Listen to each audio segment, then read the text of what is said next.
I've been spending a lot of time traveling around the world these days, talking to groups of students and professionals. And everywhere I'm finding that I hear similar themes. On the one hand, people say the time for change is now. They want to be part of it. They talk about wanting lives of purpose and greater meaning. But on the other hand, I hear people talking about fear, a sense of risk aversion. They say, I really want to follow a life of purpose, but I don't know where to start. I don't want to disappoint my family or friends. I work in global poverty. And they say, I want to work in global poverty, but what will it mean about my career? Will I be marginalized? Will I not make enough money? Will I never get married or have children? And as a woman who didn't get married until I was a lot older, and I'm glad I waited, and has no children, I look at these young people and I say, your job is not to be perfect. Your job is only to be human. And nothing important happens in life without a cost. These conversations really reflect what's happening at the national and international level. Our leaders and ourselves want everything, but we don't talk about the costs. We don't talk about the sacrifice.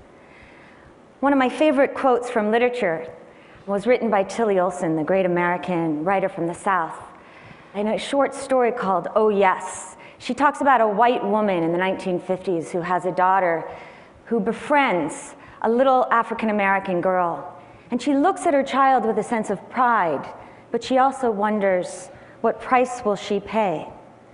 Better immersion than to live untouched. But the real question is, what is the cost of not daring? What is the cost of not trying? I've been so privileged in my life to know extraordinary leaders who have chosen to live lives of immersion. One woman I knew who was a fellow in a program that I ran at the Rockefeller Foundation is named Ingrid Washinewatuk. She was a leader of the Menominee tribe, a Native American peoples. And when we would gather as fellows, she would push us to think about how the elders in Native American culture make decisions. And she said they would literally visualize the faces of children for 7 generations into the future, looking at them from the earth. And they would look at them, holding them as stewards for that future. Ingrid understood that we are connected to each other not only as human beings, but to every living thing on the planet. And tragically, in 1999, when she was in Colombia working with the Uwas people focused on preserving their culture and language, she and 2 colleagues were abducted and tortured and killed by the FARC. And whenever we would gather, the fellows after that, we would leave a chair empty for her spirit.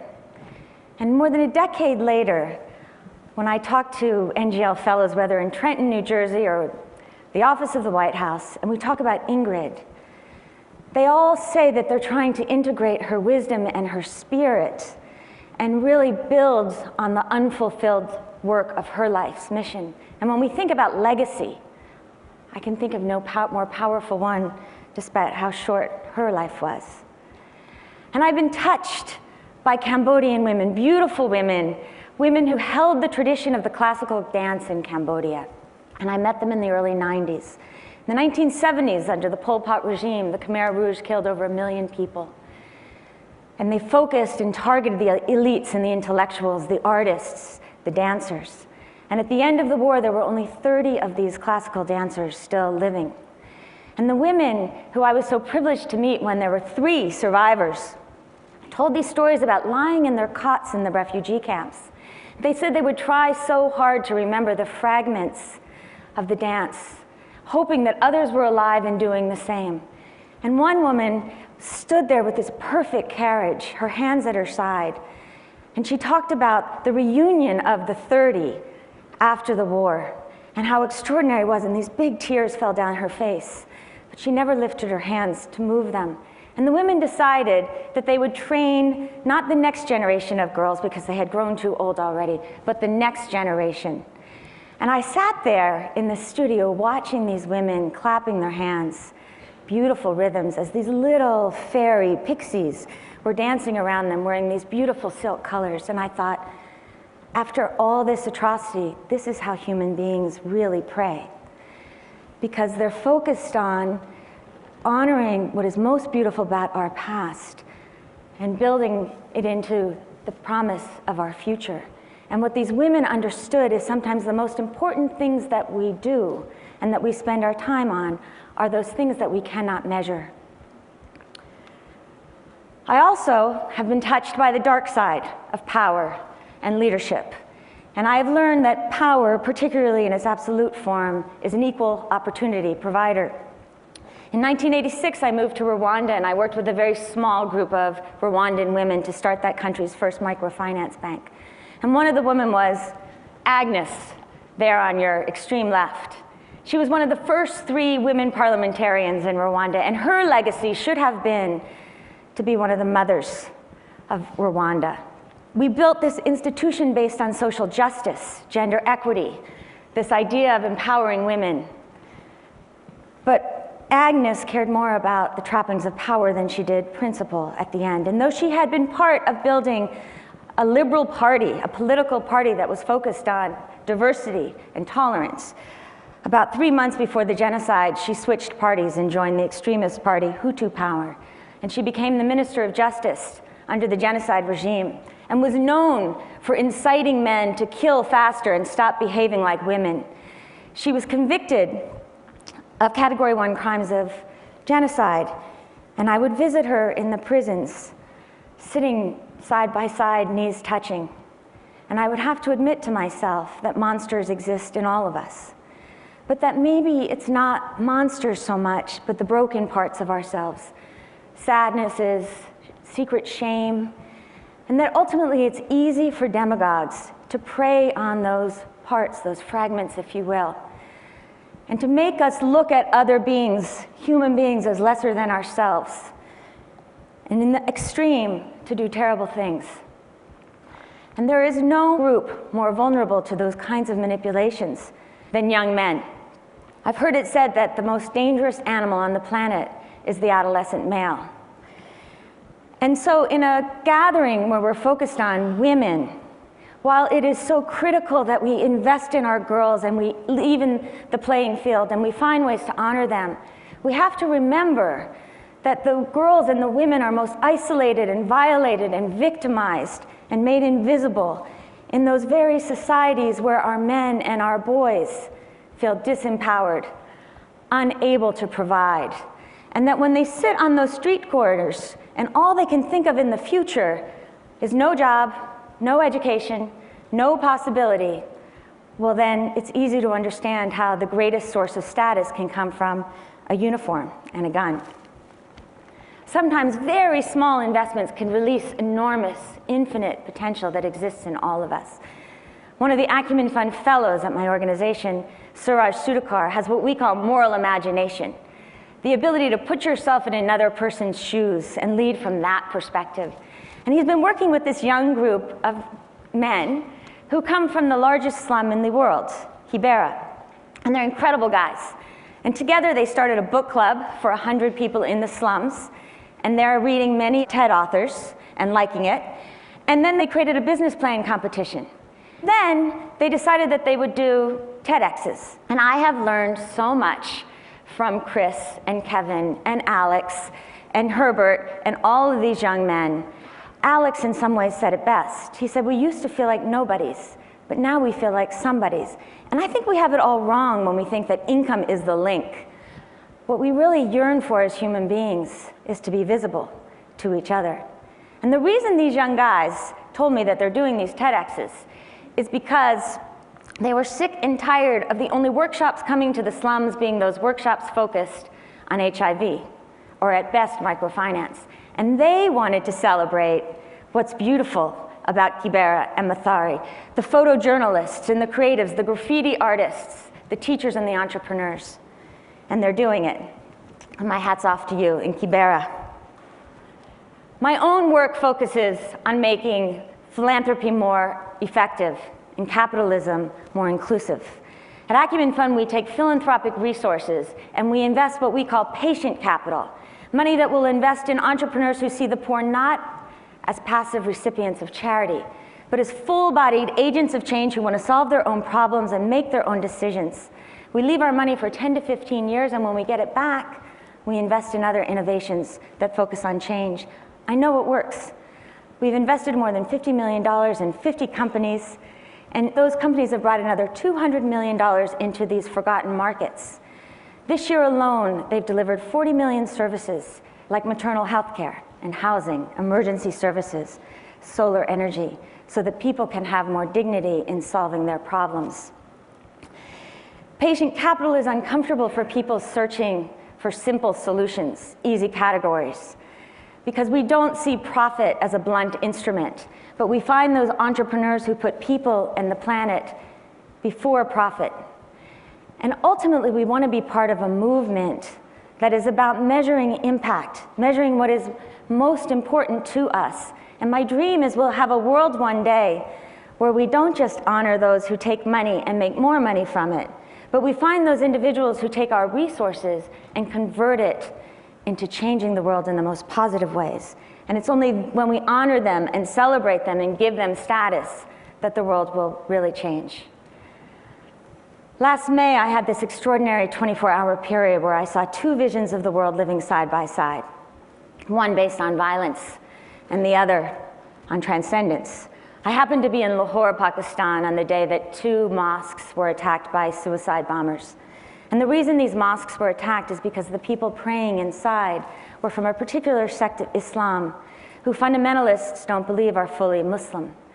And not only did those suicide bombers take 100 lives, but they did more because they created more hatred, more rage, more fear, and certainly despair.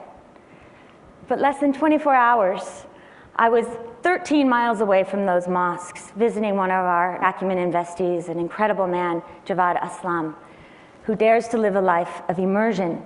Born and raised in Baltimore, he studied real estate, worked in commercial real estate, and after 9/11 decided he was going to Pakistan to make a difference.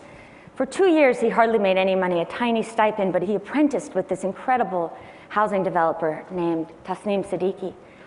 And he had a dream that he would build a housing community on this barren piece of land using patient capital. But he continued to pay a price. He stood on moral ground and refused to pay bribes. It took almost 2 years just to register the land. But I saw how the level of moral standard can rise from one person's action. Today, 2,000 people live in 300 houses in this beautiful community. And there's schools and clinics and shops. But there's only one mosque. And so I asked Javad, how do you guys navigate? This is a really diverse community. Who gets to use the mosque on Fridays? He said, long story. It was hard, it was a difficult road. But ultimately, the leaders of the community came together realizing we only have each other.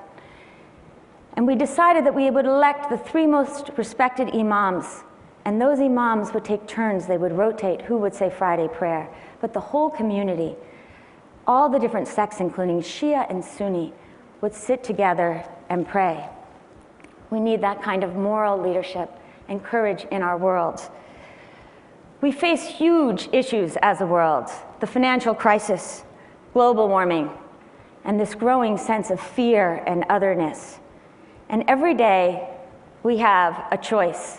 We can take the easier road, the more cynical road, which is a road based on sometimes dream of a past that never really was, a fear of each other, distancing and blame, or we can take the much more difficult path of transformation, transcendence, compassion and love, but also accountability and justice.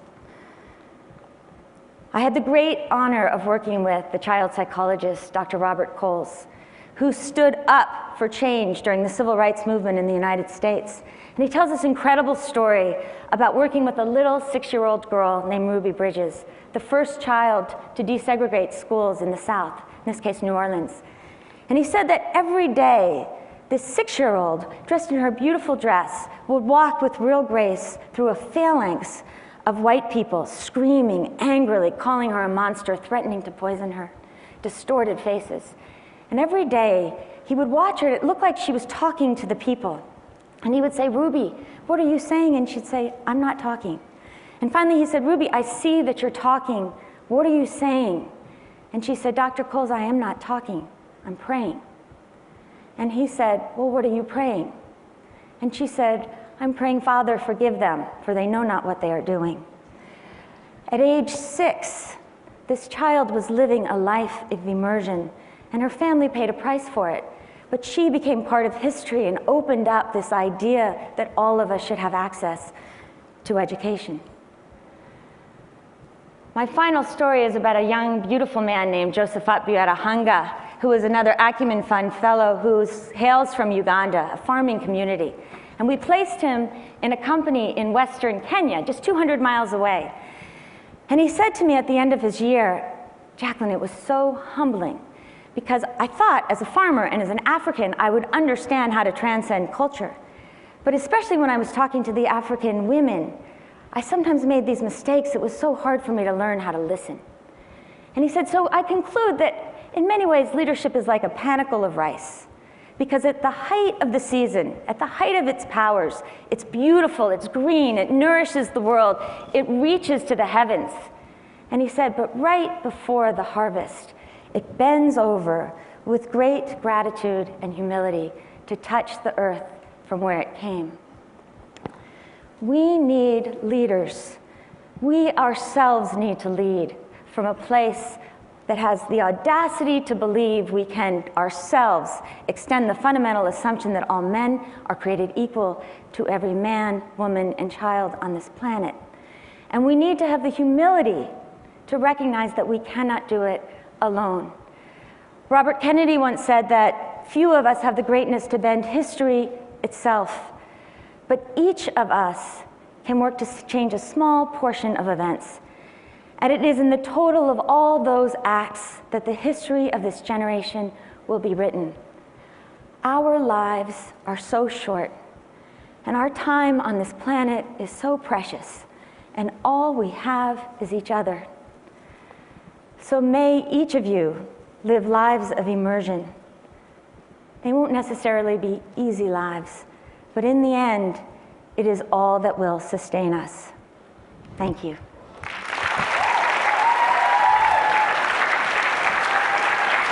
Thank you. Thank you.